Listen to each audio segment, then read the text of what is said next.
Fluctuation reserve, admission of partner में जब admission होता है किसी पार्टनर का, तो उसका एडमिशन लेने से पहले उसको रोक देते हैं, कुछ स्पेशल रिजर्व बना के रखे रहते हैं सर, तो उसको बांट लेते हैं सर। जैसे जनरल रिजर्व है वैसे ही इन्वेस्टमेंट फ्लक्चुएशन रिजर्व है, पार्टनर को आने से पहले उसको रोक देंगे, कहेंगे रुक जा, पहले इसको बांट लेंगे उसके बाद तुम आना, ठीक है। रिजर्व होता है जैसे WCR है, वर्कमैन कंपनसेशन रिजर्व या इन्वेस्टमेंट फ्लक्चुएशन रिजर्व। इसका ट्रीटमेंट कैसे होता है? पहली बात तो ये है कि ये जो है कहीं पे इन्वेस्ट करते हैं वो डूब जाए या कम हो जाए इन्वेस्टमेंट, तो उसके शॉक से बचने के लिए हम एक रिजर्व बना लेते हैं, IFR, इन्वेस्टमेंट फ्लक्चुएशन रिजर्व, यानी जो फ्लक्चुएट करता है इन्वेस्टमेंट। अगर कुछ पैसा डूब जाए तो हम यहाँ से कवर कर लेंगे, यानी यहाँ से निकाल के फिर कहीं इन्वेस्ट करना हो तो कर लेंगे, ठीक है, या कुछ कम हो जाए इन्वेस्टमेंट तो यहाँ से निकाल के कर लेंगे। तो उसके लिए एक रिजर्व बनाते हैं जिसको बोलते हैं इन्वेस्टमेंट फ्लक्चुएशन रिजर्व। अब कोई पार्टनर आने वाला है बिजनेस में, उसको रोक देंगे बाहर, कहेंगे रुक जा, पहले हम इसका जो भी IFR है उसको हमको बांट लेने दो, या फिर उसके कई कंडीशंस होती है, ठीक है। अगर कोई इन्फॉर्मेशन नहीं है, if there is no information, तो मान लेते हैं दो पार्टनर थे, A और B था, उन सबों का रेशियो 1:1 था, तो अगर कोई इन्फॉर्मेशन नहीं है तो ये IFR बढ़ जाएगा, तो लिखेंगे IFR अकाउंट डेबिट उन सबों के कैपिटल अकाउंट में चला जाएगा। मान लेते हैं A और B है तो 2A's कैपिटल 2B's कैपिटल। मान लो दो पार्टनर थे, A और B था, C आ रहा है तो उसको थोड़ी मिलेगा, क्योंकि ये A और B पुराने पार्टनर थे, सब यही तो बनाए रहे होंगे इस IFR को, तो ये बांट लेंगे सब। कितना था? 10,000 था, 1:1 के रेशियो में पार्टनर है तो 5,000 बांट लेंगे सब। ये पहला केस है, ठीक है। दूसरा केस, ये पहला केस, दूसरा केस ये भी हो सकता है, कोई एक केस रहेगा, या तो ये रहेगा या तो ये रहेगा या कोई भी एक केस रहेगा। If the market value of investment is 95,000, अगर ये जो मार्केट वैल्यू है 95,000 हो गई है, तो अब क्या करेंगे? सबसे पहले IFR को निकालेंगे। दूसरे केस की बात कर रहे हैं, केस नंबर 2, ये केस नंबर फर्स्ट। तो सबसे पहले IFR को निकालेंगे, क्योंकि रिजर्व है ना, निकालेंगे डेबिट हो जाएगा, एक लायबिलिटी होती है। IFR अकाउंट डेबिट कितना है? 10,000 रुपए। उसके बाद इन्वेस्टमेंट देखो यहाँ पे कम हो गई है, इन्वेस्टमेंट 95,000 हो गई, तो 5,000 से कम हो गई, क्योंकि इन्वेस्टमेंट कितनी थी? 1,00,000 रुपए। अब मार्केट वैल्यू इन्वेस्टमेंट की 95,000 हो गई, तो 5,000 से कम हो गई है, तो लिखेंगे टू इन्वेस्टमेंट। इन्वेस्टमेंट एक एसेट है, एसेट कम होती है तो क्रेडिट हो जाती है, लिखेंगे टू इन्वेस्टमेंट 5,000, ठीक है। अब बचा 5,000, दो पार्टनर है, अब ये बांट लेंगे, तो लिखेंगे to S capital to B's capital 2,500 2,500। ये सेकेंड केस में। थर्ड केस में कह रहा है if the market value of investment is 90,000, यानी अगर इन्वेस्टमेंट की वैल्यू 90,000 हो जाए, तो लिखेंगे केस नंबर थर्ड। IFR निकालेंगे, लिखेंगे IFR अकाउंट डेबिट कितना है? 10,000 रुपए।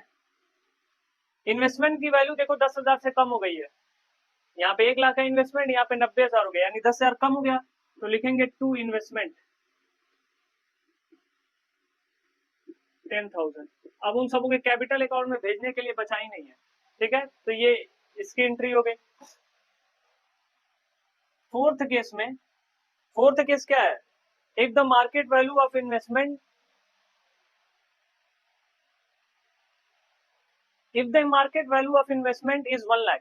चौथे केस में कह रहा है if the market value of investment is 1,10,000।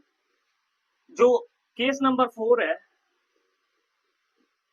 उसमें मार्केट वैल्यू, इन्वेस्टमेंट की मार्केट वैल्यू 1,10,000 हो गई, तो सबसे पहले इस IFR को निकाल के बांट लेंगे सब, लिखेंगे IFR अकाउंट डेबिट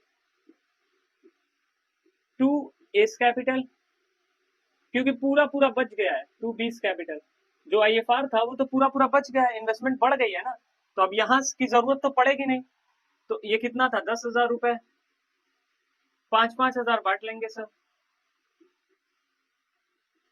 उसके बाद क्या करेंगे? ये जो मार्केट वैल्यू इन्वेस्टमेंट की है 10,000 से बढ़ गई है, इसको लिखेंगे इन्वेस्टमेंट अकाउंट डेबिट,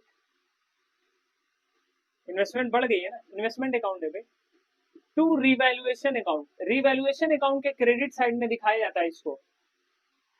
जब भी कोई नया पार्टनर आता है तो जितना भी एसेट और लायबिलिटी उसको रीवैल्यू किया जाता है। अगर एसेट 2 लाख से बढ़ गई, लायबिलिटी 1 लाख से बढ़ी, तो 1 लाख की एसेट अभी भी बढ़ी हुई है, तो जो बढ़ी हुई है वो अपने कैपिटल अकाउंट में ट्रांसफर कर लेते हैं, तब उस नए पार्टनर को आने देते हैं। ठीक है, यही होता है।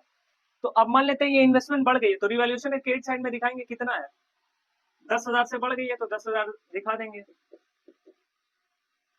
अब ये रिवैल्यूएशन अकाउंट ओपन हुआ है, इसको क्लोज करना पड़ेगा, तो लिखेंगे रिवैल्यूएशन अकाउंट डेबिट टू, अब ये ही उन सबों के पार्टनर कैपिटल अकाउंट क्रेडिट हो जाएगा, तो लिखेंगे to S capital, old partner ही रखेंगे इसका पैसा, टू बीस कैपिटल, यानी रिजर्व का भी पैसा रख लिए और जो इन्वेस्टमेंट बढ़ी थी वो भी पैसा रख लिए 10,000। अब ये ओल्ड पार्टनर ओल्ड रेशियो में रख लेंगे, 1:1 में थे तो 5,000 रख लेंगे। ठीक है, ओल्ड पार्टनर ही रखेंगे पैसा और ओल्ड रेशियो में ही रखेंगे, तो इस तरीके से होगा। नंबर 6 है, अब इसको मिटा करके करते हैं, स्क्रीनशॉट ले लो या उतार लो। पांचवा कह रहा है, if the market value of investment is 1 lakh rupees, 1 lakh रुपया मार्केट वैल्यू हो गई। तो अगर मार्केट वैल्यू 1 लाख रुपया है, इन्वेस्टमेंट 1 लाख था और मार्केट वैल्यू भी 1 ही लाख है, यानी इन्वेस्टमेंट ना तो बढ़ा है ना तो घटा है, सेम वैल्यू है, तो क्या करेंगे, आईएफआर पूरा पूरा बच गया, तो लिखेंगे IFR account debit. Case number 5, IFR account debit to S capital to B's capital. ठीक है, 10,000 है तो ओल्ड पार्टनर ओल्ड रेशियो में बांट लेंगे 5,000। रिवैल्यूएशन अकाउंट ओपन होगा नहीं क्योंकि इन्वेस्टमेंट बढ़ी नहीं है। रिवैल्यूएशन एक नॉमिनल नेचर का अकाउंट है, अगर इन्वेस्टमेंट बढ़ेगी तो क्रेडिट हो जाएगी, घटेगी तो डेबिट हो जाएगी। अभी आएगा केस, दिखा देंगे। केस नंबर 6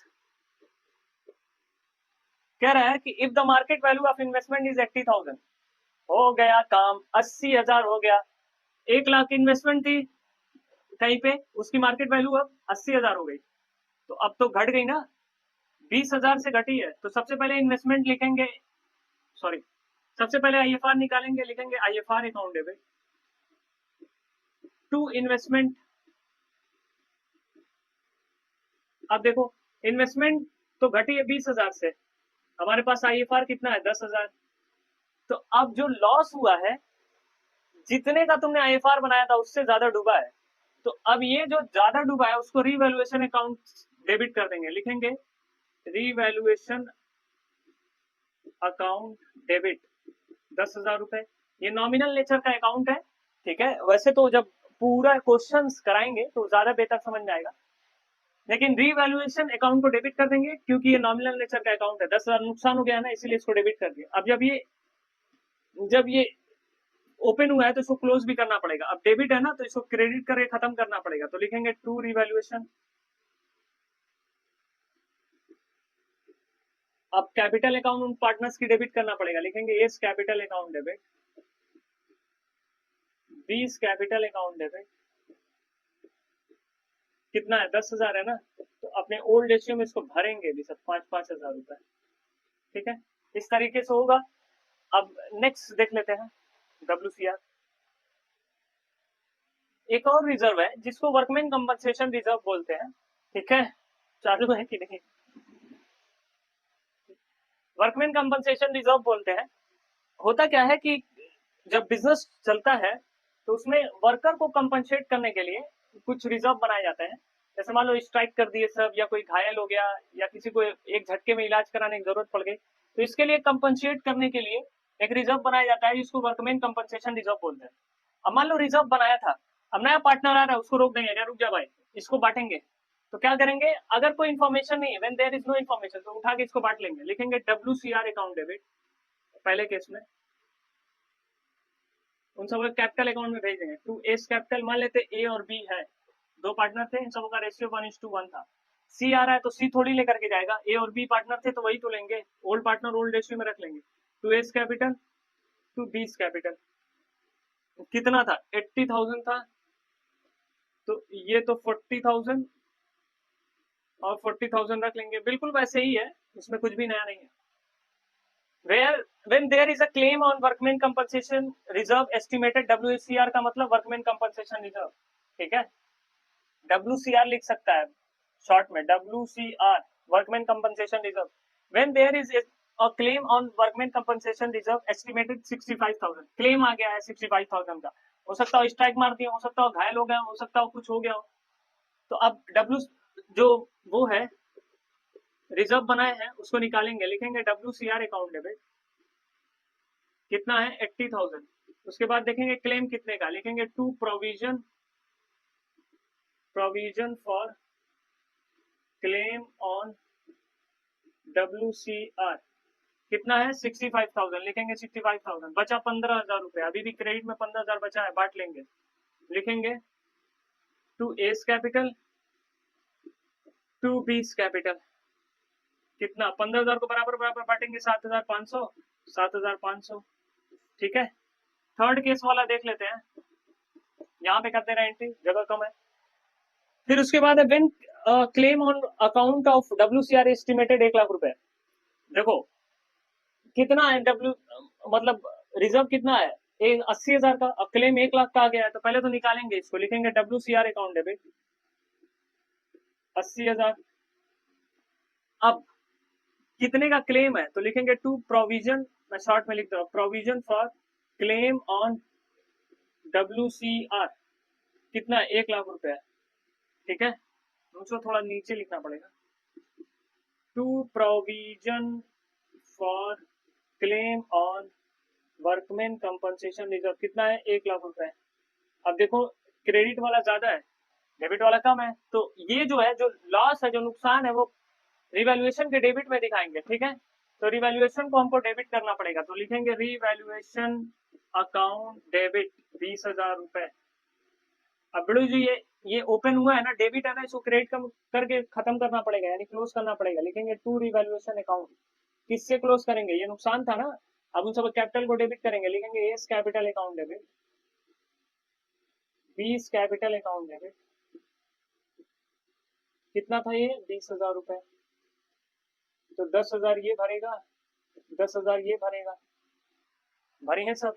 ठीक है, तीस वो देख लो, चौथा देख लो, when claim on account of workman compensation reserve is estimated 80,000। चौथा वाला ये है कि ये जो WCR है उसका क्लेम भी उतना ही है, तो पहले तो WCR निकाल लो, लिखेंगे WCR account debit 80,000।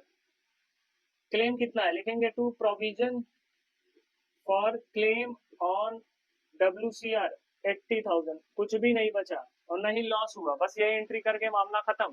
First entry, second entry, third entry, fourth entry, इससे ज्यादा केस नहीं होते हैं, यही 4 केस होते हैं WCR में, और 5-6 केस बन जाते हैं उसमें, क्या नाम है IFR में, तुम लोग ले सकते हो, क्या बोलते हैं।